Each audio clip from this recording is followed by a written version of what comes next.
अरे साहब आपका नाम कर्नल है मगर अपने आप को कर्नल ना समझे। एयरफोर्स है उसके जो हाईएस्ट स्टैंडर्ड्स हैं हमारे पायलट्स उसको मीट करते। बस रात होती थी, खंदकें खोदते थे, उसमें बैठते थे, गन्ने लगाते थे। अब राइफल गुम होने का मतलब नकाश ये है कि आप you are done. Pakistan army is one of the most prestigious institution in Pakistan, मगर शेर खान शहीद जो हैं, कारगिल के हीरो, कारगिल के निशाने हैदर, मैं और शेर खान हम 90th लॉन्ग कोर्स में दोनों थे, और शेर खान और मैं रूममेट भी थे। डिफरेंट एक्सरसाइजेज होती हैं पाकिस्तान मिलिट्री एकेडमी में कैडेट्स को, 3 दिन की, फिर 6 दिन की, फिर कुछ इस तरह ड्यूरेशन होती है।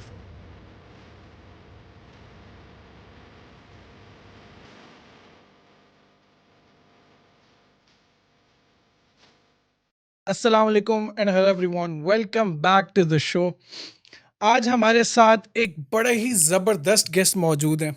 ख़वातीन और हज़रात, नॉर्मली जब लोगों के पास ओहदे आते हैं तो वो आवाम से दूर हो जाते हैं। ये ऐसे बाकमाल शख्स हैं कि जब उनके पास ओहदा आया उन्होंने उसको एज ए ज़िम्मेदारी समझा और आवाम के ज़्यादा करीब हो गए। बेपनाह मेहनत की, बेपनाह लगन के साथ काम किया और कम्युनिटी के लिए 24/7 अवेलेबल रहे। मैं इसका चश्मदीद गवाह हूँ कि आपको कभी ज़रूरत पड़े किसी चीज़ की, कम्युनिटी के अंदर कोई प्रॉब्लम हो या कम्युनिटी को इकट्ठा करने की जितनी भी काविशें की जा सकें वो इस शख्स ने की। बहुत ही मेहनत कश इंसान और दयानतदारी के साथ अपना ओहदा संभाला और उसके अलावा भी अपनी ज़िंदगी में मैक्सिमम मेहनत की इस मुकाम तक पहुंचने के लिए। और सबसे खूबसूरती बात यह कि कहते हैं कि जो सबसे आला दर्जा होता है उसको बोलते हैं इंटरडिपेंडेंस। जब आप एक दूसरे के साथ मिल के काम करते हो, जब आप एक दूसरे पे डिपेंड करते हो, तो इनका इस बात पे मुकम्मल यकीन है कि इंसान और एक कम्युनिटी इकट्ठे मिल के चले तो फिर तरक्की कर पाती है। तो उसके लिए उन्होंने बहुत सी मेहनतें की, बहुत सी काविशें की और आज हम उनके बारे में जानेंगे। उन्होंने, उनके पास ये जज्बा कहाँ से आया, उन्होंने ज़िंदगी का करियर शुरू कहाँ से किया और इस मुकाम तक पहुँचे कैसे। आज वो बड़े ही एक अहम मुकाम और बड़े ही अहम ओहदे के ऊपर मौजूद हैं, जिसका यकीनन उनका बड़ा इम्पोर्टेंट रोल है हमारी कम्युनिटी का। हमारे साथ आज executive director NASA county Asian American affairs own Naqvi मौजूद हैं। उनसे उनके ओहदे के बारे में जानेंगे और उनसे उनके जो फ्यूचर गोल्स हैं उनके बारे में जानेंगे। अस्सलाम वालेकुम और नकवी भाई, वालेकुम सलाम। कैसे हैं भाई? I am good, thank you very much Naqash. सबसे पहले बेहद शुक्रिया, आपने अपने यकीनन इतने मुश्किल टाइम में से टाइम निकाला। सबसे पहले उन भाई बड़ी मेहरबानी। यू आर वेरी वेलकम नकाश। मेरे लिए एक ऑनर की बात है कि जिस तरह आप कम्युनिटी के लिए काम कर रहे हैं, जिस तरह एक पॉजिटिव इमेज को और पॉजिटिव जो कम्युनिटी में लोग काम कर रहे हैं उसको आप उजागर कर रहे हैं, मैं आपका बहुत शुक्रगुजार हूँ कि मैं आपने मुझे आज इनवाइट किया अपने शो पे। Thank you. इस पे असल में ओन भाई मेरा ख्याल है हम दोनों एक पेज पे हैं। सही कह रहे हैं। हम दोनों। और बिल्कुल। मैं आपको एक और चीज़ बता दूं कि मैं ओन भाई के साथ मेरा बेहद प्यार है। मैंने इनसे बहुत सीखा, मैं इनसे डेली इंस्पायर होता हूं क्योंकि जितनी एनर्जी इस बंदे के अंदर है मुझे ये समझ नहीं आती इतना काम कैसे करते हैं, क्योंकि पूरा दिन चल सो चल काम करते रहते हैं। तो ये ओन भाई एनर्जी कहाँ से आती है? Naqash, thank you very much for this very supportive good words. असल में मेरी कुछ ट्रेनिंग इस तरह की हुई है। जब मैं लाहौर में था तो मेरे वालिद साहब का इंतकाल हो गया बहुत, when I was in 8th class. तो आप ये समझें कि जो बेसिक आपको ग्रूमिंग होती है वो आपके बचपन में हो रही होती है, और उसमें मोस्ट ऑफ अस ये होता है कि हमें सपोर्ट मिलती है पेरेंट्स की तरफ से, फैमिली की तरफ से। मगर जिस तरह मेरा केस है, सम केसेस में ये होता है कि अनफॉर्चुनेटली आपकी ज़िंदगी की सबसे बड़ी सपोर्ट आपके वालिद का साया आपके सर से उठ जाता है। तो मेरे वालिद साहब जो थे वो माशाल्लाह he was a drama writer, producer, actor. PTV centre Lahore के बनाने में उनका बड़ा कंट्रीब्यूशन था। ख़याम सरहदी, डॉक्टर अनवर सज्जाद, ये उनकी पूरी टीम थी। तो मैंने अपने जितना कम अरसा मैं अपने वालिद के साथ रहा उसमें मैंने उनसे बहुत सीखा, और ये जो एक ड्राइव थी लोगों की मदद करने की, ये मैंने अपने वालिद सैयद इनायत हुसैन नकवी मरहूम से सीखी।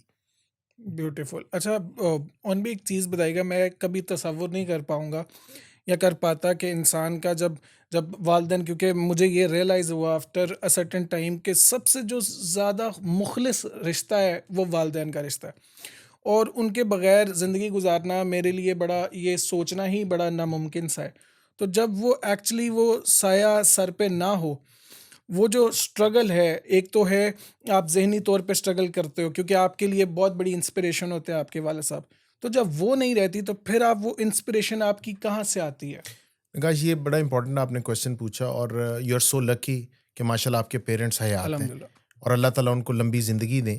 हम्म, मैं ये आपको बताना चाहूँगा कि मैं उन अनफॉर्चुनेट, मैं अपने आप को कहूँगा, क्योंकि जब आप अपने वन ऑफ द पेरेंट को लूज़ करते हैं, आपकी ज़िंदगी कंप्लीट नहीं होती, आपका बचपना जो है वो उस तरह ग्रूम अधूरा नहीं होता। अधूरा रह जाता। तो हमारे वालिद साहब की एक जो पर्सनैलिटी थी, वो पूरी कम्युनिटी में, वो उस वक्त वहाँ पे हर एक की मदद करते थे, लीड करते थे।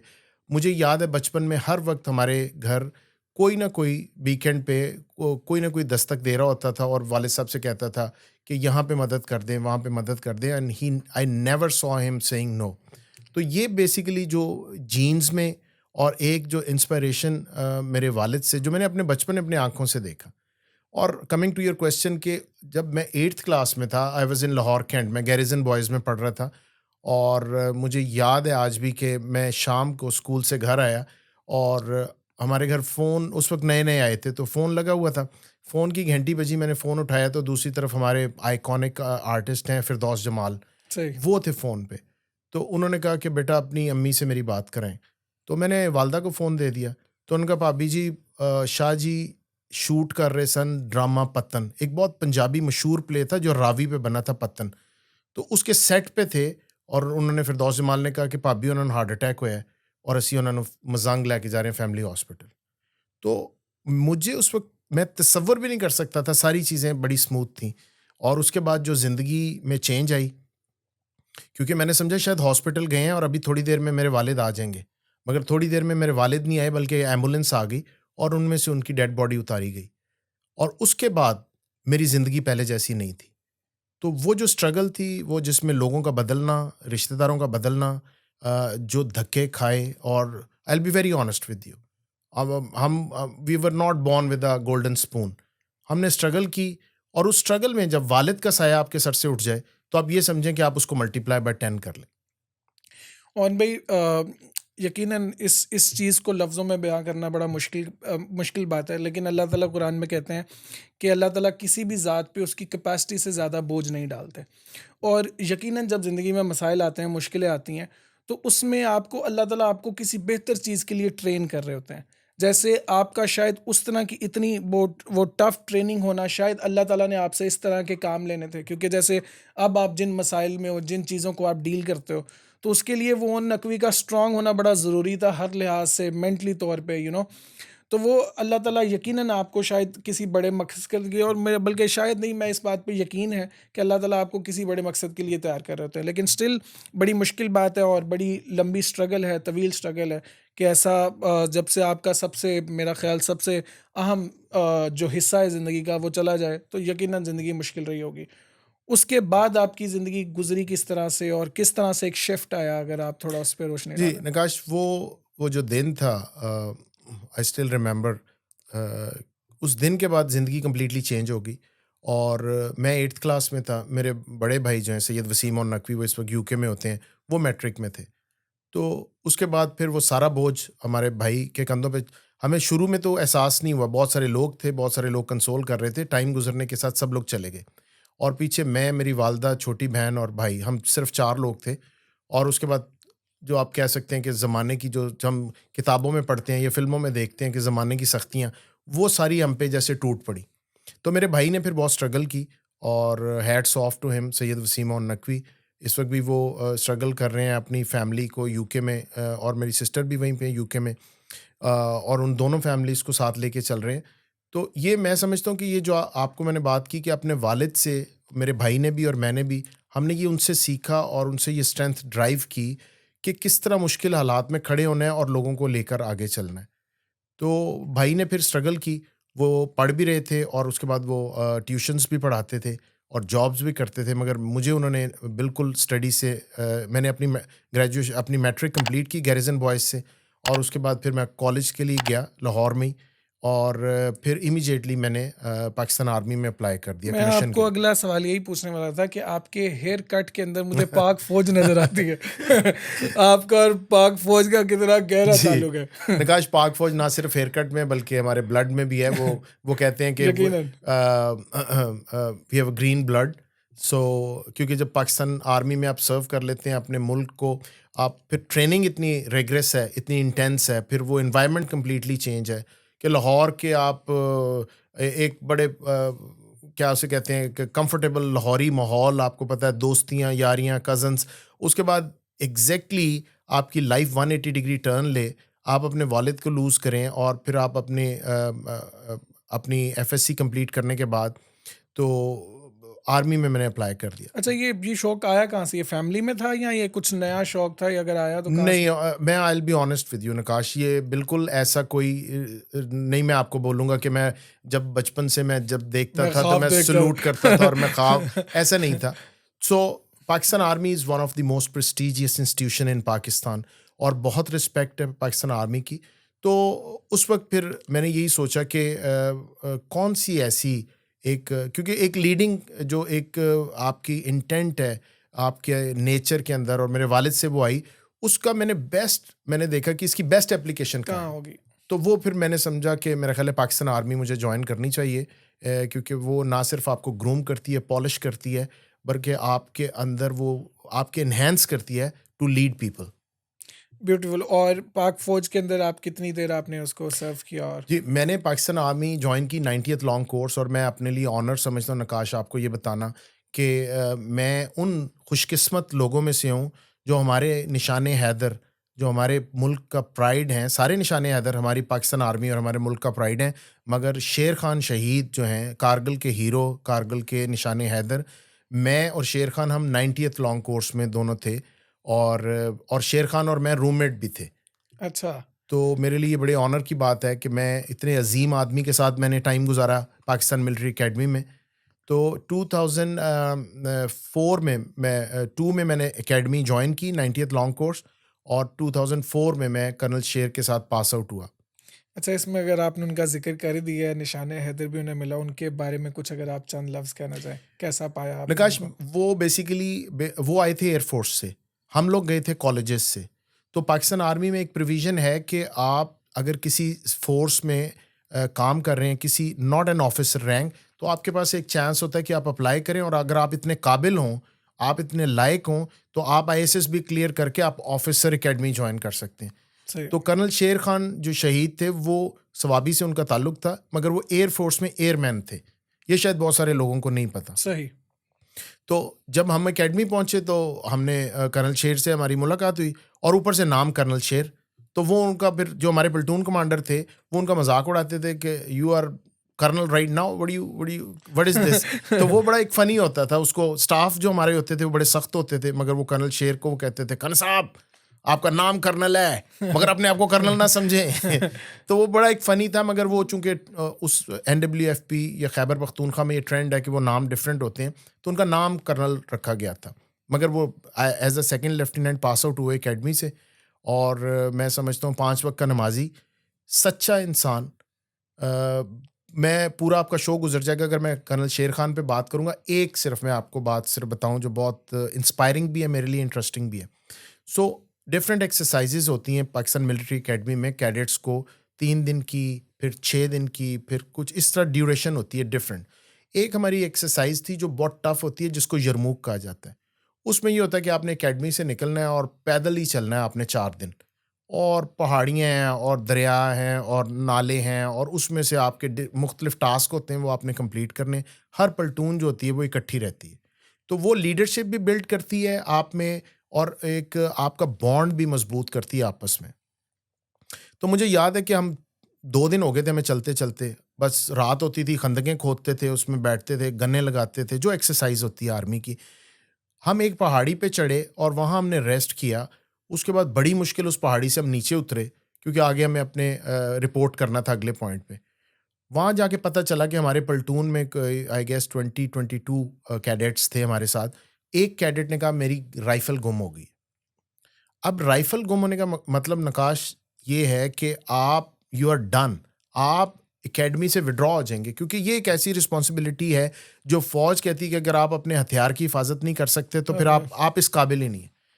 अब उसका सिर्फ एक हल था कि अगर तो हम वो रिपोर्ट करते, वो लड़का डिपोर्ट, वो लड़का, सॉरी आई एम डिपोर्ट कह रहा हूँ, वो लड़का विड्रॉ होता है एकेडमी से। सही। तो कर्नल शेर उस वक्त उसको वो रिस्पॉन्सिबिलिटी मिली हुई थी as to lead the platoon. तो जब हमने कर्नल शेर से ये बात की तो कर्नल शेर ने कहा कि हमें वापस जाना पड़ेगा। और वापस जाने का मतलब ये था कि आप एक पहाड़ उतर के नीचे उतरेंगे। हैं, अगला पहाड़ चढ़ के आप अभी जाके रेस्ट किया है, और अब आपको कहा जा रहा है कि आपने वापस नीचे उतरना है, दूसरा पहाड़ चढ़ना है, राइफल ढूंढनी, फिर वापस आना है, फिर इस पहाड़ पे वापस आना है।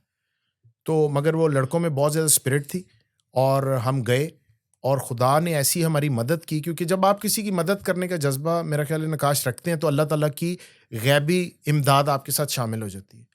ये बिल्कुल एक अनबिलीवेबल वाक़या है कि पहाड़ों में आप एक जगह रुके हैं और वहाँ पे आपकी राइफ़ल गिरी हुई आपको मिल जाए। उस लड़के की राइफ़ल G3 मिली, हम वो लेके वापस आए और वो लड़का पास आउट हुआ। वाह! अच्छा, और भी एक एक चीज़ बताइएगा कि मैंने रियलाइज़ किया कि बल्कि हम देखते भी हैं कि आर्मी का हमारे मज़हब के साथ बड़ा एक गहरा-सा ताल्लुक रहता है। ये आपको ट्रेनिंग में सिखाया जाता है या ये नेचुरली एक कनेक्शन है जो आर्मी और कह लो कि मज़हब का, क्योंकि मैं देखता हूँ वो प्रैक्टिसिंग लोग होते हैं, ईमान बड़ा मज़बूत होता है, नमाज़ें मोस्टली मैंने देखा है लोग पढ़ते हैं। तो ये आपको सिखाया जाता है या ये आपके अंदर नेचुरली ये चीज़ आ जाती है? निकाश देखें, आर्मी की जो कॉम्पोजिशन है एक प्लेटून की, उसमें ज़रूरी नहीं कि सारे मुसलमान कैडेट्स हों, उसमें सही, क्रिश्चियन कैडेट्स भी हैं, हिंदू कैडेट्स भी होते हैं, श्रीलंका से भी आते हैं। मगर ये कोई ऐसी कोई ट्रेनिंग का हिस्सा नहीं है कि आपने इस्लाम पे चलना है। मगर नेचुरली हमारा जो इंक्लाइन है वो हमारा मज़हब के साथ इतना ज़्यादा है। और अभी तो मैं आई डोंट नो अबाउट के लोग पहले की आर्मी की जो बातें करते थे।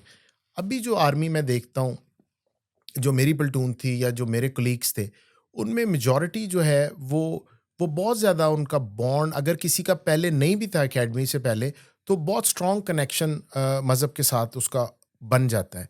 क्योंकि एक नेचुरल सी बात है कि अगर आप बहुत कंफर्टेबल ज़िंदगी गुज़ार रहे हैं तो शायद आप इतनी तवज्जो ना दें अपने घरों में, आप बहुत रिलैक्स ज़िंदगी गुज़ार रहे हैं। मगर आर्मी की जो बेसिकली ट्रेनिंग का मयार है वो ये है कि वो आप, कोई जर्नैल का बेटा है, कोई सूबेदार का बेटा है, कोई सिविलियन है मेरी तरह, तो जब उन सबको इकट्ठा किया जाता है तो पहले उनको ब्रेक किया जाता है। उनकी पर्सनैलिटियों को तोड़ा जाता है। सही। वो गंदे नालों में सुबह 4 बजे क्रॉलिंग भी कर रहे हैं। वो वॉक भी कर रहे हैं 2-2 दिन, वो रनिंग भी कर रहे हैं, 6 मिनट में 1 माइल कंप्लीट कर रहे हैं, फायरिंग प्रैक्टिस भी कर रहे हैं। तो ये जो तमाम बॉन्ड है, ये एक तो इनको एक-दूसरे के करीब लाता है और दूसरा अल्लाह के करीब लेके जाता है। ब्यूटीफुल। अच्छा, अगर हम करंट स्टेट की बात करें, जैसे आपको पहले तो ये बताइएगा कि आर्मी से आपको रिटायर हुए कितना देर हो गया? जी, मैं 2010 में मैं अमेरिका आया था, तो 9 में मैंने, और आपको पता है कि आर्मी से रिटायरमेंट इतनी आसानी से होती नहीं है। ऐसे ही है। जी, तो मैं चूँकि स्पेशलाइज़्ड आर्म में था, I was a fixed wing pilot, I phloem 700 hours, तो मेरे लिए और भी मुश्किल था। मगर कुछ ऐसी सूरत-ए-हाल बन गई, कुछ सर्कमस्टेंसेस बन गए कि मेरा अर्ली जो था आर्मी से I was able to get out. यार, मैं ये आप कोई ना कोई बात करते हो फिर मेरा दिल करता है मैं और सवाल करूँ। आपने अब पायलट का ज़िक्र कर ही दिया, तो इसमें मुझे ये बताइएगा कि हमारे लिए बड़ी फ़ख्रिया बात है कि थ्रू आउट हमारे जितने भी पायलट्स ने, उन्होंने हमेशा हमारा सर फ़ख्र से बुलंद किया।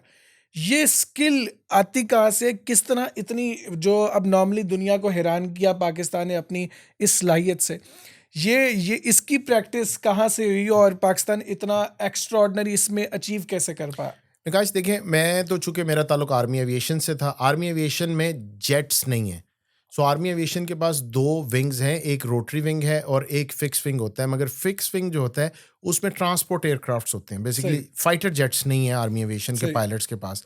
मगर जो हमारे पायलट्स हैं, आर्मी एविएशन के हों या पाकिस्तान एयरफोर्स के हों, हमारा जो मैार नकाश, वो उसकी बार इतनी हाई है कि वो वहाँ तक, आप अगर आप में कैपेबिलिटी नहीं है तो आप नहीं पहुँच सकते। अगर आप एक मशीन पे क्वालिफाइड हैं, आप जब तक उस पे 2000-3000 घंटे फ्लाई नहीं कर लेंगे, आप अगली मशीन पे नहीं जा सकते। इसी तरह पहले मैं आपको आर्मी एविएशन का एक्सप्लेन कर दूं कि लोगों को लगता है कि हेलीकॉप्टर फ्लाइंग तो फन फ्लाइंग है, ठीक है? मगर जो हमारे पायलट इस वक्त स्कर्दू में, गिलगित में, नॉर्दर्न एरियाज में फ्लाइंग कर रहे हैं, रेस्क्यू ऑपरेशंस कर रहे हैं, वो दुनिया को हैरान कर रहे हैं, पाकिस्तान आर्मी एविएशन के पायलट। और बहुत सारी एग्जांपल्स हैं, आपने देखा है कि कई दफ़ा इंटरनेशनल जो को-पैमा हैं, वो बहुत फँसे हुए थे और उनको हमारे हेलीकॉप्टर्स ने through bad that, weather conditions में निकाला। True that. इसी तरह जो हमारी एयर फोर्स है नकाश, मैं ब्रैग नहीं करूँगा, मगर मैं समझता हूँ कि दुनिया की जो टॉप की एयरलाइन एयरफोर्स है उसके जो हाईएस्ट स्टैंडर्ड्स हैं हमारे पायलट्स उसको मीट करते हैं और वहाँ पे मेरिट के अलावा कुछ नहीं है। अगर आप 0.1% भी आपकी हेल्थ, आपका फ्लाइंग स्किल्स, आपकी आपकी ग्राउंड ट्रेनिंग, आप कहीं भी लैग कर रहे हैं, आप ड्रॉप हो जाएंगे उस कोर्स में से। और ये नहीं कि आपको नौकरी से निकाल दिया जाएगा। आप F7 पे हैं तो आप F16 पे नहीं जा सकते, F16 पे JF सही। थंडर पे नहीं जा सकते। तो वो बार इतनी हाई है कि उसका नमूना आप देखते हैं कि पाकिस्तानी पायलट दुनिया को हैरान करते हैं। नहीं नहीं, यकीनन, और हमारे लिए तो ये बड़ी फ़ख्र की बात है कि थ्रू आउट जब भी इनका रोल आया हमारे सामने, वैसे तो यकीनन वो बिहाइंड द पिक्चर बहुत ज़्यादा रोल प्ले कर रहे होते हैं, लेकिन जब हमारे सामने रोल आया तो हमारा सर जो है उन्होंने फ़ख्र से बुलंद किया। अच्छा, एक और चीज़ बताइएगा कि नॉर्मली जब आप आर्मी से रिटायर करते हो और उसके बाद कितनी स्ट्रिक्ट पॉलिसीज़ हैं जिनके साथ आपको चलना पड़ता है, क्योंकि यकीनन उसके अंदर चेक एंड बैलेंस तो बड़ा स्ट्रांग होता होगा जिसको आपने उस प्रोसीजर को फॉलो करना है कि आप उससे, तो वो इसमें प्रॉब्लम्स आती हैं कि अभी जैसे मैं आपसे कुछ सवाल बोलता हूँ या आपकी वो प्रेमिसेस हैं जिसको आप वो ब्रीच नहीं कर सकते, कुछ इस तरह होता है? जी, जब रिटायरमेंट के एक सर्टेन ईयर्स तक आप जो है आप बाहर एम्प्लॉयमेंट किसी और आर्मी की नहीं ले सकते। इसी तरह डिफरेंट इस तरह की रिस्ट्रिक्शंस हैं। और उसके अलावा जब आप रिटायर होते हैं तो आप आर्मी के पे रोल पे होते हैं क्योंकि आपको पेंशन मिल रही होती है। तो जब आप जब भी मुल्क क्राइसिस में और आपको कॉल किया जाएगा, you have to come back, you have to serve your country, you have to serve your army. तो इसके अलावा सर्टन चीज़ें जो की पोजीशंस पे लोग होते हैं, जो डिसीजन मेकिंग में होते हैं, ऑब्वियसली उन पे लिमिटेशन होती हैं कि वो मीडिया पे आके या बाहर किसी भी फोरम पे जाके जो सीक्रेट एक्ट है उसको वायलेट नहीं कर सकते, जो नेशनल सीक्रेट्स हैं हमारे मुल्क के।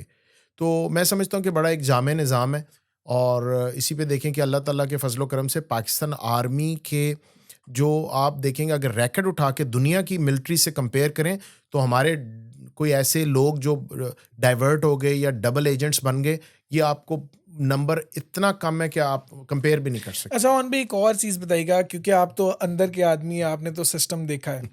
नॉर्मली एक एक कंसेंसस देखा जाता है ओवरऑल हमारे टीवी मीडिया के ऊपर या पॉलिटिकल पार्टीज़ के अंदर कि आर्मी का बड़ा वाज़े तौर पे लिंक रहता है सियासत के अंदर।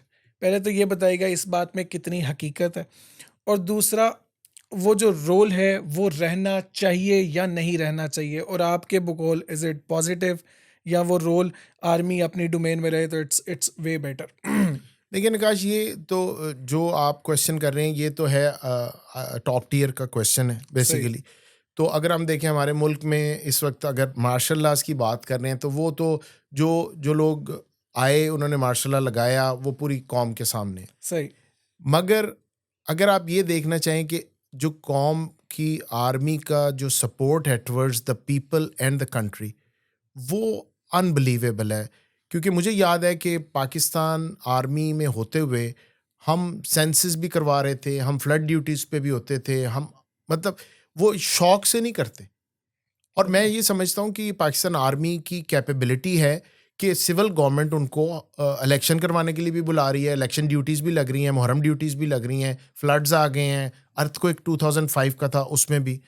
तो मेरा ख्याल है कि पाकिस्तान आर्मी जो कंट्रीब्यूट कर रही है मुल्क के लिए, वो I think this is enormous. और बाकी आपका सवाल जो है, मैं अगर आप अगले पॉडकास्ट में किसी टॉप टियर के आप जानते हैं गेस्ट को अभी तो इनवाइट बैठे करेंगे तो आप ये उनसे सवाल कर सकते हैं। मैं उस पोजीशन में नहीं था। मैं कि शायद आप कहने लगे कि अगर अगले पॉडकास्ट आप तब तक रहे। नहीं नहीं, इंशाल्लाह। अच्छा, एक और चीज़ इसको भी क्लियर करते हैं, लोगों के जहनों में बड़ा डर रहता है। इवन मैं भी इन टॉपिक्स पे बात करने से बड़ा डरता हूँ। जैसे मुझे हर शख्स को, मेरा नहीं ख्याल वो पाकिस्तानी हो ही नहीं सकता जिसको पाक फौज से मोहब्बत नहीं है, जी। ठीक है?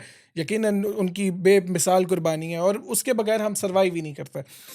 तो हम उनकी तारीफ भी खुल कर करते हैं, लेकिन बहुत सा एक डर या कंसेंसस पाया जाता है कि जब हम थोड़ा सा कंस्ट्रक्टिव क्रिटिसिज्म की बात करें तो उतनी स्पेस इदारे के अंदर नहीं है। क्या इस बात के अंदर सच्चाई देखिए है? निकाश, ये चूंकि मीडिया पे बहुत ज़्यादा हॉट टॉपिक है इस वक्त, जी। मगर मैं आपको एक बात बताऊं कि लोग ये कहते हैं कि जिस तरह पाकिस्तान आर्मी को आप कंसिडर नहीं कर सकते फॉर एग्जांपल स्पार्को के साथ, या फॉर एग्जांपल पीटीवी के साथ, क्योंकि ये सारे इदारे हैं, हर इदारे का डिफरेंट स्ट्रक्चर है।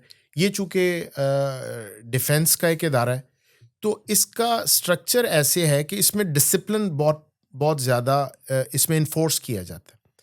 और उसकी वजह क्या है? क्योंकि देखिए आपने आप लाइफ एंड डेथ के आप चल रहे होते हैं, आप ऑपरेशंस में हैं, आपको जो ऑर्डर्स मिल रहे हैं आप उनको फॉलो कर रहे होते हैं। तो ये चीज़ शायद आम आदमी के लिए समझना काफ़ी मुश्किल है, जो आपने सवाल किया है कि फ़ौज के अंदर से क्रिटिसिज़्म क्यों नहीं आता?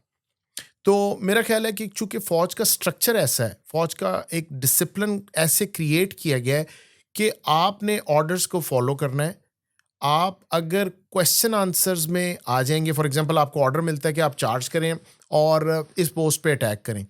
और अगर आप उसमें अपने कमांडर से आप लॉजिकल क्वेश्चन आंसर शुरू कर देंगे, तो फिर वो ऑपरेशन जो है सक्सेसफुल नहीं हो वो फिर वो आई डोंट थिंक सो क्योंकि वो उसकी जॉब है कि वो उसने एनालाइज़ करना है, उसकी प्लानिंग करनी है, उसने डिस्कस करना है, उसने सारे प्रोज़ एंड कॉन्स देखने हैं और अपने जूनियर्स को ऑर्डर देना है टू डू दिस। तो मेरा ख़्याल है कि ये लोगों के समझने के लिए आज आपके प्रोग्राम के हवाले से मैं ये बताऊँ कि जो लोग ये क्वेश्चन करते हैं कि फ़ौज के अंदर से क्रिटिसिज़्म फ़ौज के ऊपर क्यों नहीं आता, तो वो उसका वो डीएनए ही नहीं है, वो उसका अंदर से मैकेनिज़्म ही नहीं है। नहीं, असल में जो मेरा सच्ची बात है, मेरा सवाल था कि टुवर्ड्स जैसे आम लोग, जैसे मीडिया के लोग, बहुत से लोग आजकल वो बड़ा एक डर सा पाया जाता है कि जब आप बात करने से, बड़ा इस तरह की बात करने से कतराते हो, इस टॉपिक को बड़ा टैबू सा किया जाता है कि आप बात करो तो आपकी आपको और आपकी फैमिली को थोड़ा प्रकाश, मैं समझता हूँ कि इस वक्त आप देखें, इस वक्त सबसे ज़्यादा तनकीद हो रही है इस टाइम में, राइट? ऐसे। मैं राइट और रॉन्ग में नहीं जाऊँगा। ठीक। मैं सिर्फ ये आपको कहना चाहता हूँ कि अगर इतनी ज़्यादा तनकीद हो रही है तो इसका मतलब है कि स्पेस अवेलेबल है। चलें, हम अभी इसको ये मेरा ख्याल है इस पे हम एक सेपरेट पॉडकास्ट कर जी, सकते हैं, एक तवील टॉपिक है जिस हम पे इस हम पे बात कर पूरा 2 सकते पॉडकास्ट कर सकते हैं। इंशाल्लाह। अभी हमारे पास और बहुत सी चीज़ें हैं जिसको हमने डिस्कस करना है, बल्कि मुझे लगता है हमने बहुत ज़्यादा इसको डिस्कस कर लिया। ऑन भाई के आपका आर्मी के बाद आपने मेरा ख्याल ज़िंदगी में कोई चीज़ छोड़ी नहीं, उसके बाद आप जर्नलिज्म में आपका एक तवील अरसा अब आपको हो चुका है और उसके बाद आप इस पोस्ट की बात करते हैं। हम स्टार्ट यहाँ से करते हैं कि ऑन नकवी यूएस कब आए और उनका स्टार्टिंग के जो साल थे वो कैसे थे, वो स्ट्रगल क्या थी? यूएस तो मैं 2010 में पहुंचा, सही। और उससे पहले मैं जब 2009 में I was of the payroll of Pakistan army, मतलब मैं उस वक्त मतलब मैं बिल्कुल जॉब से, मैं अपने उसमें ट्रांजिशन में था जिसको वो एलपीआर कहते हैं, आपको लीव पेंडिंग रिटायरमेंट। तो मैं उसमें था और उसमें फिर मैं लाहौर में था और सिटी 42 उस वक्त स्ट्रगल कर रहा था, और उसमें फिर मुझे मोहसिन नकवी साहब उसके सीईओ थे, तो उनसे मेरा ताल्लुक था क्योंकि 2005 का जो अर्थक्वेक था, उसमें अगर आपको याद हो कि बहुत बड़े लेवल पे एक डिस्ट्रक्शन हुई थी पाकिस्तान में नॉर्दर्न एरियाज़ में, और यूएस आर्मी आई थी और उस वक्त मैं वेस्टरिज में था, जनरल ऑफिसर कमांडिंग एविएशन, उनके साथ था मैं। और वो सारा हमने ऑपरेशन हैंडल किया, पाकिस्तान आर्मी ने जिस तरह लोगों को निकाला, मदद की, तो उस वक्त का ताल्लुक था। तो फिर मोहसिन साहब से मेरी मुलाकात हुई लाहौर में, तो उन्होंने कहा why don't you come and help us के सिटी 42 की जो भी उसकी कोऑर्डिनेशन मैनेजमेंट में। तो वो अल्लाह का शुक्र है 1 साल मैं वहाँ रहा, और उस वक्त हमने बड़े-बड़े इवेंट्स करवाए। हॉर्स एंड टैटू शो पहली दफ़ा पहले पाकिस्तान आर्मी करवाती थी, उस दफ़ा सिटी 42 और रेंजर्स ने करवाया। फिर सूफ़ी फेस्टिवल, काफ़ी चीज़ें करवाई वहाँ पे। तो वो एक एक्सपीरियंस तो था फ़ौज में, आपको पता है कि बड़े-बड़े इवेंट्स करवाने का। फिर 2010 में फ़ास्ट फॉरवर्ड जब मैं अमेरिका पहुँचा, और यहाँ आते ही फिर एक मीडिया से मेरा चूँकि एक लगाव था अपने वालिद की वजह से, तो वो मीडिया ही को मैंने देखा, और उसमें मैंने फिर काफ़ी जितने बड़े चैनल्स यहाँ पे काम कर रहे हैं, जिस तरह एआरवाई के साथ मैंने काम किया। जियो टीवी का एक प्रोग्राम था कम्युनिटी राउंड अप, उसके लिए फिर कम्युनिटी वहाँ से मुझे याद है कि असफर इमाम साहब आज टीवी के प्रोड्यूसर थे, उन्होंने मुझे पहला टॉक शो दिया, या मुझे I am forgetting the name, वो वहाँ से स्टार्ट किया, मुख्तलिफ रिपोर्टिंग की। तो एक मैं समझता हूँ कि जो एक जज्बा था लोगों के साथ मिलने जुलने का, काम करने का, प्रमोट करने का, वो फिर कैरी फॉरवर्ड, जो वो मिलिट्री से आने के बाद, अमेरिका पहुँचने के बाद, वो फिर यहाँ पे कम्युनिटी के साथ जो मेरा इंटरेक्शन हुआ, वो एज़ अ कॉरेस्पॉन्डेंट हुआ, एज़ अ आप समझ सकते हैं कि एज़ अ एंकर पर्सन हुआ। तो वो एक था जिसकी वजह से मैं बहुत जल्दी बहुत तेज़ी से इस कम्युनिटी के साथ इंटैक्ट हुआ। अच्छा, और भी मैं एक बार आपको थोड़ी देर के लिए पीछे लेके जाऊँगा कि चूँकि मोहसिन नकवी साहब आपके बड़े मोहसिन रहे हैं, आजकल पर्दा स्क्रीन से बड़े गायब नज़र आते हैं, क्योंकि आजकल अगर ज़िम्मेदारियाँ उन पे बहुत हैं। क्योंकि मैं पिछले दिनों की अगर बात की जाए तो दुनिया में अगर 2-3 जो सबसे सर-ए-फ़हरिस्त जिन लोगों का ज़िक्र हुआ, इलॉन मस्क, ट्रंप और मोहसिन नकवी थे। जी, जी। तो मेरा नहीं ख्याल कोई ओहदा पाकिस्तान में ऐसा था जो उन्हें नहीं मिला। अच्छा, एक बल्कि इस पे भी मुझे बताइएगा कि नॉर्मली उन्होंने बहुत से ओहदे एक साथ भी सँभाले हैं, पीसीबी भी सँभाला उन्होंने, वज़ारत दाखिला भी सँभाला, वो बड़े अहम ओहदे एक साथ उन्होंने सँभाले हैं। तो क्या वो आपने एक्चुअली उनको इतना जीनियस पाया आप, क्योंकि उनके देखिए, साथ काफ़ी मैं उस टाइम बहस गुज़रा? में नहीं जाऊँगा कि लोगों का क्या ओपिनियन है, नहीं, राइट? मैं ज़ाती तौर पे जी, आपका मैं जानना। ज़ाती तौर पे मोहसिन नकवी एज़ सीईओ मैं आपसे बात करूँगा कि मैंने मोहसिन नकवी साहब को जब सिटी 42 में देखा तो वो तो बहुत क्लोज़ इंटरेक्शन था। रोज़ की कोई मसाइल थे, मसले थे, चैनल के इश्यूज़ थे।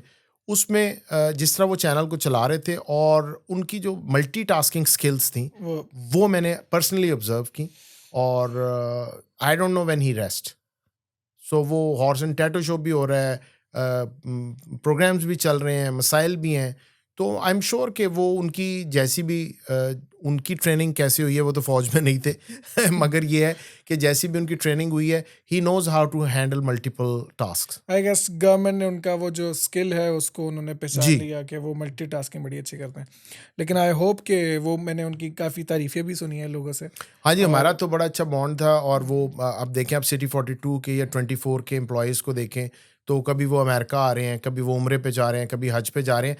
तो being a boss of an organization, he is a perfect person और वो अपने एम्प्लॉइज़ को साथ लेके चलना और उनके साथ उनकी वेलफेयर और तो वो एक डिफरेंट एनवायरनमेंट उन्होंने सिटी 42 में क्रिएट किया, जिसकी वजह से आप ये देखेंगे कि मीडिया में किसी चैनल पे काफ़ी सारे लोग बहुत ज़्यादा अरसे तक नहीं रहते एक चैनल पे।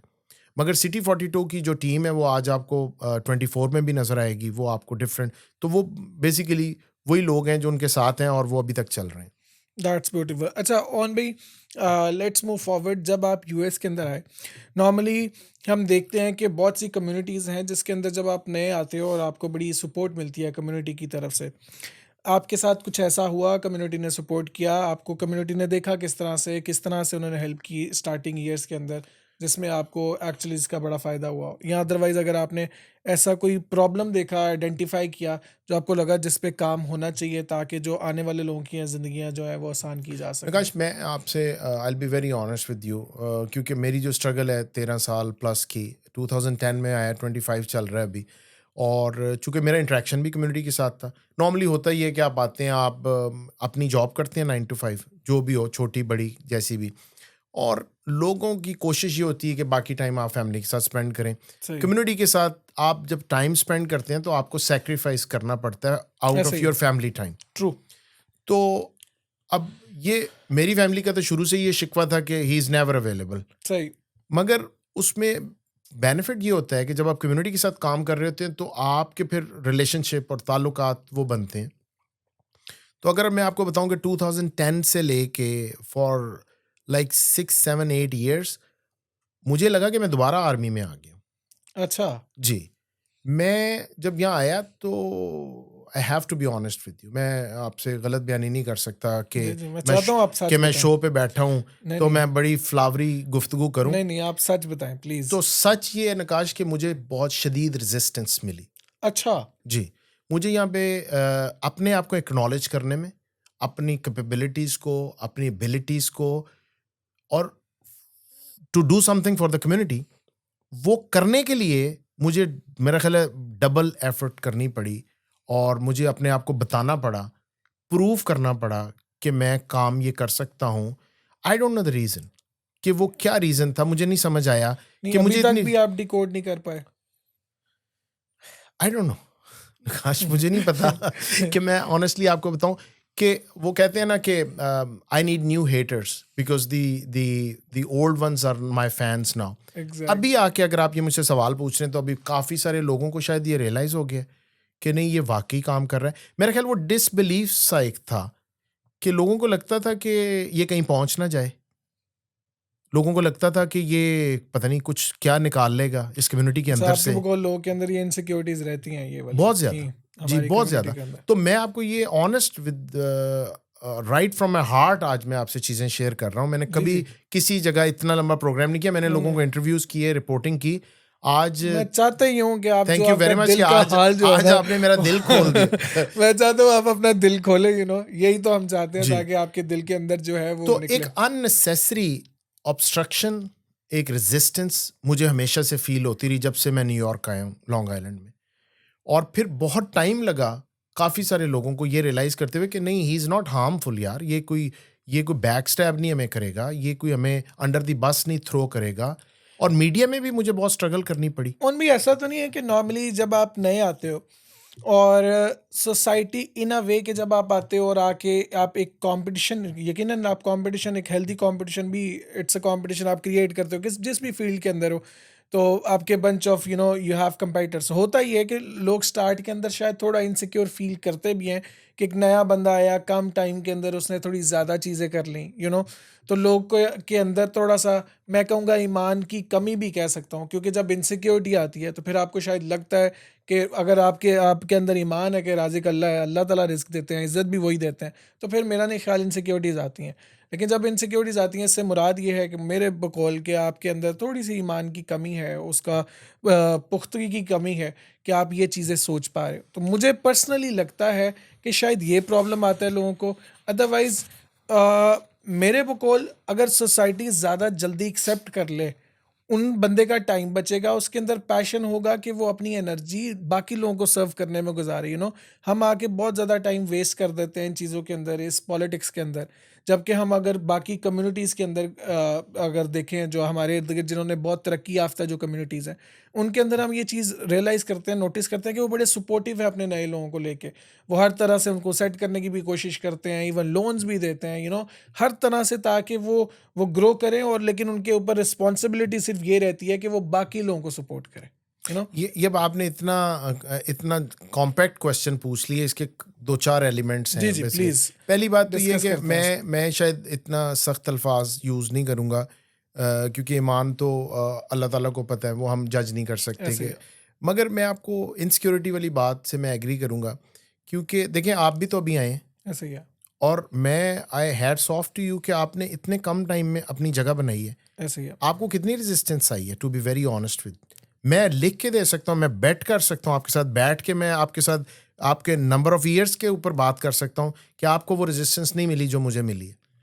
ठीक है, और I don't know, you may be you are very lucky और you are handsome, I don't know the reason. I don't know the reason. ये तो आप जानते हैं, ये आपके पास वो क्या क्या स्किल है या आर्ट है कि हर बंदा इस वक्त नकाश नकाश कर रहा है न्यूयॉर्क से लेके। नहीं, मैं आपको फ्लैटर नहीं कर रहा, मैं बिल्कुल I am speaking my heart out to you.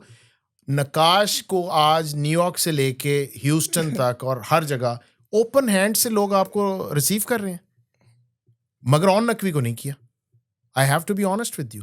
मुझे एक्स्ट्रा स्ट्रगल करनी पड़ी 10 से 12 साल लोगों को ये बताने के लिए कि भाई मैं आपके साथ सिंसियर हूं, मैं आपका दोस्त हूं, मैं आप। इतनी इनसिक्योरिटी, इतनी परेशानी, इतना फियर मुझे नहीं समझ आई कि उसका रीजन क्या है। और अब जाके वही लोग अब वो रियलाइज करेंगे नहीं नहीं, हाँ नहीं, ये ठीक है, ये कम्युनिटी के लिए काम कर रहा है, ये कम्युनिटी के लिए काम कर रहा है, ये सही काम कर रहा है। ये रियलाइज करवाते हुए भी आज 2.5 साल हो गए इस ऑफिस में, ये बताने के लिए कि नहीं नहीं, मैं वाकई कम्युनिटी के लिए काम कर रहा हूँ। तो मेरे लिए हार्ट ब्रेकिंग है। मैं देखें, मैंने कभी आज तक इस टॉपिक पे नहीं बात की किसी भी जगह, ना नहीं, मैं शिकवा आपके किया, लहजे से मैं बट अंडरस्टैंड आई कर पा हैव रहा टू हूँ। Speak because Allah is my witness. तो मैं आपसे ना फैब्रिकेट करूंगा, ना फ्लैटर करूंगा, ना मैं गलत बयानी करूंगा। तो मैं आपको देखता हूँ, मैं I am kind of jealous कि यार देखो आज नकाश को किस तरह लोग ओपन हैंडेड रिसीव कर रहे हैं। तो ये अल्लाह ताला की कोई ब्लेसिंग होगी आपके ऊपर, आई गेस। मगर मुझे बहुत सख्त रेजिस्टेंस मिली और मुझे बहुत मेहनत करनी पड़ी, मुझे बहुत सारी तकलीफ दे मोमेंट्स में से गुजरना पड़ा।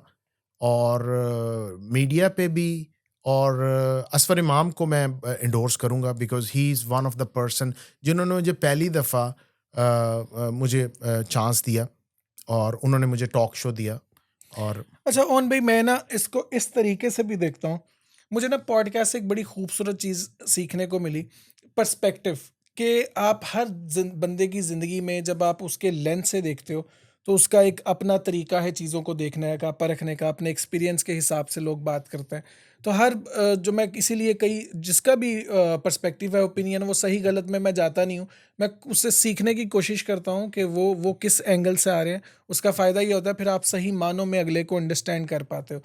हर शख्स का मुझे लगता है डिफरेंट एक्सपीरियंस है। मैं फिर इसका मानना है कि अल्लाह ताला ने हर शख्स को एक अपना रोल दिया हुआ है। शायद वो रेज़िस्टेंस के वजह से जो आपकी पर्सनैलिटी के अंदर निखार आया हो, शायद वो रेज़िस्टेंस ना आती तो वो निखार भी ना आता। मैं सिर्फ़ सीखने की हद तक बात कर रहा हूँ। पहली बात, मैं इसको एप्रिशिएट नहीं करता। आपको पता है हम ये बड़ी बार ऑफ द टॉपिक बात कर चुके हैं कि हमेशा मुझे लगता है कि अपने लोगों को सपोर्ट करना चाहिए और हम करते भी हैं। मैक्सिमम एंडोर्स करना चाहिए। हम जितना एक-दूसरे को सपोर्ट करेंगे, कम्युनिटी जल्दी ग्रो करेगी, ज़्यादा फ़ायदा होगा। लेकिन मैं सिर्फ़ सीखने की हद तक ये कह रहा हूँ कि अक्सर ऐसा होता है कि अल्लाह ताला आपको बहुत सी चीज़ों से आप बेसिकली सिखाते हैं ना। अब जैसे आपकी ज़िंदगी में जितनी मुश्किलें आती हैं, जैसे पहले मैं इस चीज़ को इतना अंडरस्टैंड नहीं कर पाता था, लेकिन मैंने थोड़ा, मेरा भी टफ़ टाइम था, चीज़ें सीखने का, ऑब्ज़र्व की, खुद से बड़ी बात की, तो वो होता ही है कि इट्स ऑल अबाउट कि आप चीज़ों को देखते किस तरह, the way you see the world. तो वो फिर क्या होता है कि आप उन चीज़ों के अंदर से अपने लिए ना थोड़े सीखने वाले एलिमेंट क्रिएट कर लेते हो। जैसे मुझे जब प्रॉब्लम्स आना शुरू हुए, तो मैंने थोड़ा-सा खुशी महसूस करना शुरू की कि मुझे थोड़ा-सा लाइवली फ़ील हुआ और प्लस मुझे लगा कि अल्लाह ताला मुझे सिखा भी रहे हैं और प्लस इतना आप कामयाबी के अंदर आप इतना सीखते ही नहीं हो। आप हमेशा डाउनफॉल के अंदर जो मैसेजेस रह जाते हैं ज़हन के अंदर, वो नक्श हो जाते हैं थ्रू आउट।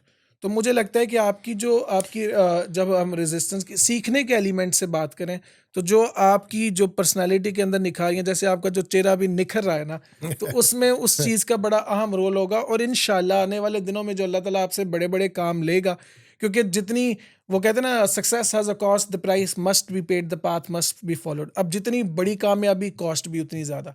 तो आपकी यकीनन आपकी काविशें भी ज़्यादा है, आपसे अल्लाह ने इंशाल्लाह आपसे मज़ीद और काम लेना है, तो शायद उसकी तैयारी चल रही थी। बिल्कुल, आप सही कह रहे हैं कि आप जब ज़्यादा मुश्किलात को फेस करते हैं तो आप ज़्यादा, एक तो आप यू हैव मोर रेजिस्टेंस, और आपका फिर जो विल पावर है वो और स्ट्रांग होती है कि मैंने ये करना है, मैंने ये करके दिखाना है। क्योंकि फिर आपको जब बहुत ज़्यादा रेजिस्टेंस मिल रही होती है, फिर आप उसको एज अ चैलेंज लेते हैं। यस। तो वो अल्लाह का शुक्र है कि 2010 से अभी तक चैलेंज वो सिखलाई चल रही है, वो वो जारी और सारी है। वो मेरा और नहीं ख्याल खत्म हो हाँ, वो गई। मुझे नहीं लगता ख़त्म होगी। नकाश के लिए शायद ख़त्म हो जाए, ऑन नकवी के लिए आई डोंट थिंक सो। आज मुझे जाके ना, मैं घर वालों को स्पेशल सदके के लिए मैं बिल्कुल बार-बार। करें। और मैं दोबारा कह रहा हूँ कि मैं आपको फ्लैटर नहीं कर रहा, जी, जी। मैं आपको honest right from my heart बता रहा हूँ कि ये रीज़न नहीं है। मेरी दुआ है कि आप इससे ज़्यादा फ्लरिश करें। आप पूरे अमेरिका में, आप माशाल्लाह, you are doing such an amazing work. Naqash Khan show is very popular, अल्हम्दुलिल्लाह। और मेरी दुआ है आप इससे ज़्यादा स्ट्रांग हो। मगर मुझे ये ज़रूर रहेगा कि मुझे वो क्या मेरे अंदर ख़ासियत थी जिसकी वजह से इतनी ज़्यादा मुझे अपनी ही कम्युनिटी से रेजिस्टेंस मिली और मुझे 10 साल लगे। आपने बड़ी इंपॉर्टेंट बात की कि अगर ये शायद रेजिस्टेंस ना दें हम अपनी कम्युनिटी के बंदे को, तो शायद वो ज़्यादा जल्दी कॉन्फिडेंस गेन करके ज़्यादा डिलीवर कर दे। 100% वो आपकी एनर्जी ज़ाया हो रही है ना, जी, आप वो एनर्जी किसी बेहतर जगह पे लगा सकते हाँ हो जी। और उससे आपकी प्रोडक्टिविटी बढ़ सकती है। आप अपना टाइम फ्रेम कम कर सकते हो। शायद जो आपने 15 साल में चीज़ें की हैं, वो शायद 7 में पॉसिबल होती हैं, शायद 3 में पॉसिबल होती हैं। अच्छा, उसमें अगर किसी को ये कि ये किसी जगह ना पहुंच जाए, फोकस इस पे है कि ये किसी जगह ना पहुंच जाए, मगर उसमें जो वो बंदा कम्युनिटी को डिलीवर कर रहा है उसे आप नजरअंदाज कर रहे अच्छा हैं। चले रुके, इसको ना हम सारी चीज़ों को एक साथ पहले जोड़ते हैं। पहले वो ना हम वो कड़ी से कड़ी मिला लेते हैं। पहले मैं ये ना अमेरिकन अफेयर्स पे आता हूँ। पहले इसका, इस ऑफ़िस का रोल बताएँ, फिर हम इसको, इस पोज़ीशन के लिए क्या-क्या काविशें हुई या आगे किस तरह से आपका टाइम गुज़रा, उस पे आता हूँ। पहले मुझे ये बताइएगा, एशियन अमेरिकन अफेयर्स, इस ऑफ़िस का काम क्या होता है? बेसिकली नकाश, हर काउंटी में तो ये ऑफिस नहीं है। फॉर सही। एग्जांपल सफक काउंटी में नहीं है। न्यूयॉर्क सिटी मेयर ऑफिस में इससे मिलती जुलती की पोजीशन है, मगर ये एक पोजीशन क्रिएट की गई नैसो काउंटी में। सही। और इस पोजीशन नॉट अभी रिसेंटली नहीं हुआ, ये इससे पहले की जो एडमिनिस्ट्रेशन थी उन्होंने किया। उन्होंने क्रिएट की। और इसका मकसद ये था कि एशियन कम्युनिटी ओवरवेलमिंग नंबर में नैसो काउंटी में मूव हो रही है। सही। और कोविड के बाद स्पेशली आप समझें कि बहुत बड़ी तादाद जो है एशियन कम्युनिटी की, पाकिस्तानियों की, इंडियन, बांग्लादेशी, वो जितने एशियन कंट्रीज़ हैं, वो स्पिल ओवर हुआ right from Queens, Bronx, Brooklyn into Nassau County. सही क्योंकि एक बड़ा डिसेंट इन्वायरमेंट है Nassau County या का, safest county in United States. और इसमें ये हुआ कि आपके लिए जो एक लाइफस्टाइल है वो बहुत कंफर्टेबल है एज कम्पेयर टू क्वींस. सही तो उस ज़रूरत को देखते हुए इस ऑफिस को क्रिएट किया गया. और इस ऑफिस में फिर इसकी जो एग्जीक्यूटिव डायरेक्टर की पोजीशन है, which is I am very humble and thankful to almighty Allah for blessed me to this position. ये हाईएस्ट ऑफिस जिस पे इस वक्त कोई एशियन पाकिस्तानी कोई अपॉइंटेड है. तो इस ऑफिस में बेसिकली जितने भी एशियन रेजिडेंट्स हैं in Nassau county, we have to look after their interest. हम उनके तमाम इवेंट्स को, उनकी अगर they are facing some problem, उनको कोई किसी डिपार्टमेंट से कनेक्ट होना है, वो किसी डोमेस्टिक वायलेंस का शिकार हैं आपस में हस्बैंड एंड वाइफ, या वो किसी हरासमेंट का शिकार हैं right at their workplace. So इससे रिलेटेड जितने भी इश्यूज हैं जो एक कम्युनिटी को आ रहे हैं, वो अपना कोई रिलीजियस इवेंट करना चाहते हैं, कोई ईद का इवेंट है, होली है, दिवाली है, या कोई भी आपका कल्चरल इवेंट है, कोई आपका विसाखी जिस तरह है सिख कम्युनिटी का, जिस तरह आप अपना कोई नेशनल डे सेलिब्रेट करना चाहते हैं, तो इन सारी चीज़ों में वो ये ऑफिस सपोर्ट करता है. And hats off to, I have a very special thanks and commendation to Nassau County Executive Bruce Blakeman. Bruce Blakeman has been very supportive to all the Asian communities, and he has directed me personally कि कोई भी anything which Asian community needs, I have no problem getting his approval. And also I have to thank the senior advisor to County Executive Akram Chaudhary Saab. He has been very instrumental. He has been such a great support. और उन्होंने मुझे guide भी करते हैं and help भी करते हैं whenever I am stuck somewhere. So I don't have to get into the red tape. I go to him and he get it resolved. He speaks to the county executive. He has a relationship over 20 years with the county executive, and county executive believes that Chaudhry Akram is actually the bridge between the Asian community and the Nassau County government. नहीं, उनसे तो मैं मिल भी चुका हूँ. मैं I can vouch for that. मैंने community के अंदर उनका बड़ा नाम सुना है, उनके बड़े कॉन्ट्रीब्यूशंस हैं और बड़ा अनकंडीशनली उन्होंने सपोर्ट किया. तो बड़े खूबसूरत शख्स हैं. मैंने उनसे एक ही आई गेस मुलाकात हुई, लेकिन गायबाना जिक्र बहुत सुन चुका हूँ. अच्छा, मुझे ये बताइएगा कि एक तो आपको ऑफिस बेयर करते हुए कितना टाइम हो गया और ये कब तक पोजीशन रहेगी? So basically, I was not appointed as the executive director from the beginning. मेरी पोजीशन जो थी वो सीनियर प्रोग्राम कोऑर्डिनेटर की थी, which I joined in 2023. उसके बिगनिंग में ये जो प्रेजेंट एडमिनिस्ट्रेशन है ये आ चुकी थी. दे टुक द ऑफिसेज, और उसके आप समझे कि 6 months लेटर मैंने ज्वाइन किया था. तो मई अगस्त में मैंने ज्वाइन किया था 2023. और मेरी प्रोग्राम कोऑर्डिनेटर की जॉब थी, और कोई इतने ज़्यादा हम ओवर स्टाफ नहीं है नकाश इस ऑफिस में. मेरी एग्जीक्यूटिव डायरेक्टर थी, मैं था और एक डिप्टी डायरेक्टर. सो मगर चूंकि सारा जो काम था फील्ड का वो प्रोग्राम कोऑर्डिनेटर ने करना होता है, तो मेरे लिए मैं समझ रहा था कि I been trained in Pakistan army, तो कोई मसला ही नहीं होगा. मगर this is all together a different ball game, different exposure, different kind of handling. So मेरे लिए भी बहुत लर्निंग थी, और अल्हम्दुलिल्लाह कि मैंने इसको ग्रैब किया, सीखा. और उसके बाद फिर like 2024 I was promoted as the executive director. So it's almost 1.5 years in this position. John भाई, आपकी ज़िंदगी में बेमिसाल कामयाबियाँ भी हैं, और अगर हम आपकी ज़िंदगी में देखें, आपने काफ़ी अचीवमेंट्स है थ्रू आउट, आपने जितने भी काम किए, और ये बड़ी बात है कि आपने इतने ज़्यादा काम कर लिए और उस सारे कामों को आपने उनके साथ इंसाफ भी किया. कैसे, अगर आपने आर्मी की तो उसके अंदर भी आपने इंसाफ किया, जर्नलिज्म हो गया, अभी आप पोस्ट के अंदर उस पर भी इंसाफ करना. आपके नज़दीक, आपके दिल के करीब आपकी सबसे ज़्यादा अचीवमेंट कौन सी रही है? नकाश, वैसे तो हर कम्युनिटी हमारे लिए बहुत इंपॉर्टेंट है. सही. हर कोई ऐसी कामयाबी जो आपके दिल के सबसे करीब हो? मैं ये समझता हूँ कि किसी भी कम्युनिटी जब मुझे रीच आउट करती है, इंडियन, बांग्लादेशी, एनी कम्युनिटी, मैं ऑल आउट जाता हूँ और मैं उनको अप्रोच करता हूँ. They can access me, you can say 24/7. मेरा सेल फोन नंबर है. लोग अपना सेल फोन नंबर नहीं देते, मेरा सेल फोन नंबर सबके पास है. मुझे कोई भी कम्युनिटी जब भी रीच करती है, कोई भी इशू होता है, I go out to help them. अगर आप मुझसे कोई एक चीज़ पूछ रहे हैं जो मेरे दिल के बहुत करीब है, तो मैं ये समझता हूँ कि चूँकि इससे तो इनकार नहीं किया जा सकता कि I am a Muslim, right. तो आप जब आपका जो फेथ है उसमें अगर आप कोई ऐसी चीज़ करें जो आपको बहुत ज़्यादा सेटिस्फेक्शन फ़ील हो, तो मैं ये नहीं कहूँगा कि मैंने इतना बड़ा ये इवेंट करवाया, इतना बड़ा ये इवेंट करवाया। मैं ये समझता हूँ कि 5 टाउन एक एरिया नासवा काउंटी में, और वहाँ पे मुस्लिम कम्युनिटी है काफ़ी बड़ी तादाद में। और मुस्लिम कम्युनिटी के पास वहाँ पे नमाज़ पढ़ने की ईद की जगह नहीं थी। और वो काफ़ी मुश्किल में थे कि कहाँ पे नमाज़ ईद अदा की जाए। कोई 200-300 लोग जो हैं, ब्रदर्स एंड सिस्टर, वो नमाज़ पढ़ते हैं। सो उन्होंने मुझे अप्रोच किया, और मैंने फिर वो उनका जो पूरा उनकी रिक्वेस्ट थी वो काउंटी एग्जीक्यूटिव तक पहुंचाई। और उसमें चौधरी अकरम साहब को भी मैंने रिक्वेस्ट किया, और उसमें निकाश ये हुआ कि अ, वो काउंटी एग्जीक्यूटिव ने, he is not a Muslim, right? और देखिए, फेथ जो है should not interfere in our official duties.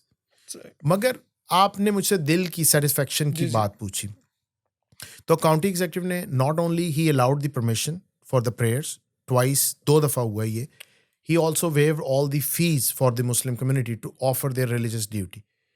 तो जिस दिन वो नमाज वहाँ पढ़नी थी, मैं 7 बजे वहाँ पहुँचा हुआ था 5 टाउन कम्युनिटी सेंटर में। और मैंने जब देखा कि उनके चेहरों पे कितनी खुशी थी, क्योंकि दे वर नॉट सर्टन कि वो इस दफ़ा ईद की नमाज कहाँ पढ़ेंगे, पढ़ सकेंगे, नहीं पढ़ सकेंगे, दूर जाना पड़ेगा, बच्चों को ले जा सकेंगे।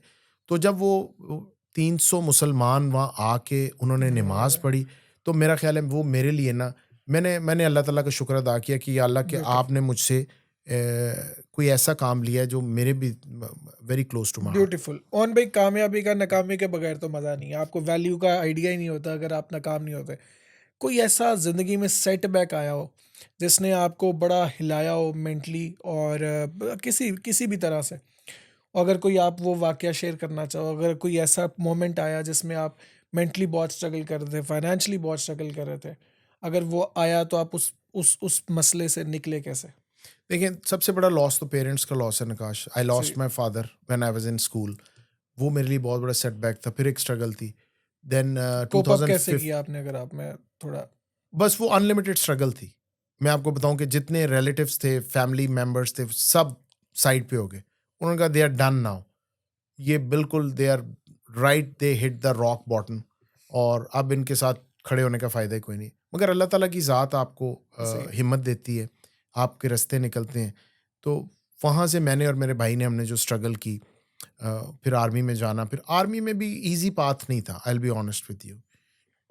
मैं आर्मड कोर में गया, और जिसका फैमिली, जिसका कोई बैकग्राउंड ही नहीं है फ़ौज से, उसके लिए फ़ौज में एडजस्ट होना इज़ ऑल्सो नॉट ईजी। उन भी इसके अंदर माइंडसेट का कितना इंपॉर्टेंट रोल होता है? देखिए, आप एक कुछ लोग होते हैं जो कि जिनके थर्ड जनरेशन फ़ौज में जा रही होती है, उनकी ज़िंदगी गुजरी है, उनको एक-एक चीज़ का पता है। एक सिविलियन बच्चा जिसको पता ही नहीं, कॉलेज से आया है और डिफ़िकल्ट फाइनेंशियल कंडीशन से आया है, फिर आपने हर जगह आपको फाइनेंसेस में आपको कम्पीट करना होता है, तो इट्स नॉट ईज़ी। नहीं, मैं ओवरऑल एक पूछ रहा हूँ कि ज़िंदगी के अंदर इतनी, जैसे सेटबैक्स भी आते हैं, कामयाबियाँ भी आती हैं, इन सारी चीज़ों के अंदर आपके बकौल माइंडसेट का कितना अमल दखल है? देखिए, माइंडसेट अगर तो आप गिव अप कर जाएँगे तो यू आर डन। क्योंकि जो लोग मेरे साथ थे लाहौर में, लाहौर कैंट से मैं सही। मेरी मेरी मेरा घर वहाँ पे था। तो मैं उन लोगों को देखता हूँ, उनमें बहुत सारे ऐसे मेरे दोस्त हैं जो जो जो मेरे साथ ही थे, मगर वो गिव अप कर गए। So this is very important, your mindset is so powerful. You have to, you अगर आप ये सोच लें कि डिफीट आपने एक्सेप्ट नहीं करनी, then nobody can stop you. अच्छा, ऑन भाई, ज़रा ये बताइएगा कि जब हम ये माइंडसेट की बात कर रहे हैं, कामयाबी की बात कर रहे हैं, आपकी अगर आप पीछे तारीख देखें, तो आपके बकौल आपकी मेजर अचीवमेंट्स कौन सी रहीं? देखिए, वैसे तो रोज़ ही चैलेंज है इस ऑफ़िस में। लेकिन there is never a dull day. सही। आप ऑफ़िस आएँ, एक नई चीज़ आपके लिए रेडी होगी। मगर like being in this office for more than 1 and a half year as an executive director, every day is a challenge. मगर अचीवमेंट्स के हवाले से आप देखें तो मेरा ख़्याल है कि इस ऑफ़िस ने जो डिलीवर किया पिछले 1.5 साल में, वो it's right, everything is in front, you can research it. हमने ना सिर्फ मुस्लिम कम्युनिटी के लिए, ना सिर्फ पाकिस्तानी कम्युनिटी के लिए, because this office is not a Muslim affairs office, ये and this is Asian not a America है। Pakistani नहीं। affairs office, this is an Asian affairs office. सो मुझे जो काउंटी एग्जीक्यूटिव का विजन है उसको लेके मैं चल रहा हूँ, और उसमें county executive is very clear, you have to treat everybody equally. So मैं, अल्लाह का बड़ा करम है कि इंडियन कम्युनिटी के बड़े बड़े इवेंट्स जिसमें उनका रिपब्लिक डे है, दिवाली है, उनका सिख कम्युनिटी का इससे बड़ा इवेंट आज से पहले नहीं हुआ। आप उसको रिसर्च कर सकते हैं। विसाखी का इवेंट जो हमने अभी लास्ट 2 years में करवाया है, so over 7-8 thousand people came from all over United state. National community college में किया और इस लेवल पे इतना मेगा इवेंट जो है वो नहीं हुआ। उसके लिए मैं कंग्रेचुलेट करूंगा हमारी जो सिख कम्युनिटी है उनको कि वो उन्होंने बड़ी मेहनत की और मेरे ऑफिस ने उसको पूरी सपोर्ट दी। इसी तरह अगर आप मुस्लिम कम्युनिटी के लिए बात करें तो पूरे अमेरिका में आई गेस कि 2 ही ऐसी जगह हैं जहाँ पे सबसे बड़े इफ्तार होते हैं। एक ह्यूस्टन है जहाँ आप जाएँगे देखेंगे, और एक है न्यूयॉर्क। और अल्हम्दुलिल्लाह आवर इफ्तार is one of the biggest इफ्तार इन एंटायर यूनाइटेड स्टेट्स, जिसमें जो state of the art building है वो हम काउंटी एग्जेक्टिव से लेते हैं, police academy. State of the art उसमें हम फूड लोगों को देते हैं, ऑनर करते हैं लोगों को, हमारी कम्युनिटी के जो लोग जो काम कर रहे हैं, जो रियल हीरोज़ हैं उनको ऑनर करते हैं, बच्चों को हम बुलाते हैं, गिफ्ट्स देते हैं, पिक्चर्स होती हैं। और इसी तरह 100 ईयर हिस्ट्री में नासो काउंटी में कभी इमाम हुसैन डे नहीं हुआ था। हमने पहली दफ़ा लास्ट ईयर इमाम हुसैन डे किया जिसमें हमने ट्रिब्यूट पेश किया। इमाम Hussain is the leader of the humanity. वो पूरी दुनिया, पूरी आलम इस्लाम, वो हम उनको देखते हैं as a beacon of hope. तो first Imam Hussain day in नासो काउंटी, और अभी दूसरा इंशाल्लाह होने जा रहा है। और उसके बाद फिर हमने ईद मिलादुन नबी का जुलूस फातिमा मस्जिद से बरामद होता था, उसके तमाम परमिट्स, बिकॉज नकाश ये किसी एक सेक्ट का, किसी एक फेथ का ये ऑफिस नहीं है। So we have to help everybody. 100% होना भी तो यही चाहिए। ईद मिलादुन नबी का बहुत बड़ा जुलूस होता है फातिमा मस्जिद को। मैं I have to hats off to them, वो बहुत हेल्प करते हैं और हमारा ऑफिस उसमें साथ भाई चल। एक तो ऑफिस की बात है, मैं अगर अपने मज़हब की बात करूं तो हमारे मज़हब के अंदर इतनी स्पेस है जी। कि कोई भी अपनी मर्ज़ी से अपनी चीज़ें प्रैक्टिस कर सकता है। मज़हब इसकी खुली इजाज़त देता है और ये हमारे मज़हब की बड़ी खूबसूरत बात है। मगर मुझे कभी नकाश कभी प्रॉब्लम नहीं आई कि मैं काउंटी एग्जीक्यूटिव ऑफिस में जाऊं और मैं कहूं कि मुसलमानों के लिए नमाज के लिए जगह चाहिए, या काउंटी के अंदर इमाम हुसैन डे करना है, या ईद मिलादुन नबी का जुलूस के परमिट्स लेने हैं, या इफ्तार डिनर करना है इतना बड़ा। कभी तो मुझे कभी प्रॉब्लम नासा काउंटी एग्जीक्यूटिव की तरफ से नहीं आई। That's beautiful. अच्छा, ऑन भी एक और चीज़ बताइएगा कि नॉर्मली हमें लगता है कि इंसान, मुश्किलें सारी होती हैं जब तक ओहदे पे नहीं पहुंचता, इलेक्शंस में प्रॉब्लम आता है, जी। फला पॉलिटिक्स होती है, लेकिन जब ओहदे पे आप पहुंच जाते हो फिर ज़िंदगी आसान हो जाती है। आई इस विश। I wish. इस बात के अंदर कितनी सच्चाई है कि जब आप ओहदे पे पहुंच गए हो, अब आप 1.5 साल से इस पोजीशन के ऊपर हो, क्या आप बड़ी ज़बरदस्त ज़िंदगी जी रहे हो अथॉरिटी देखें, के साथ? अल्लाह का शुक्र है। I can not thank almighty Allah enough for giving me blessing for this position. सही। मगर ये बहुत चैलेंजिंग है, और चैलेंजिंग ये नहीं है नकाश कि आपने अमेरिका का सबसे बड़ा इफ्तार करवाना है, या चैलेंजिंग ये नहीं है कि आपने 5-7 हज़ार बंदे की विसाखी का इवेंट करवाना है। चैलेंजिंग ये है कि जब आप अपनी कम्युनिटी के लिए कुछ कर रहे हैं और आपको उतनी सपोर्ट नहीं मिलती जितनी आप एक्सपेक्ट कर रहे हैं, क्योंकि आप उनके लिए कर रहे हैं। अच्छा, पोजीशन के बाद भी उतनी सपोर्ट नहीं मिलती। हाँ जी, वो उसमें जो सबसे चैलेंजिंग तकलीफ दे बात मेरे लिए ये है कि उसमें से कुछ एलिमेंट्स जो हैं वो मतलब आपको सपोर्ट नहीं कर रहे। इफ्तार डिनर को सपोर्ट नहीं कर रहे, या उसके बारे में मुख्तलिफ सोशल मीडिया, आपको पता है आजकल उस पे जो भी उठता है कोई चीज़ लगा देता है। तो मेरा क्वेश्चन ये है कि अगर if you don't like me, it's okay for me. You don't like me personally, that's your choice and I respect that. You hate me for whatever reason, you can hate me. You dislike me, you can dislike me.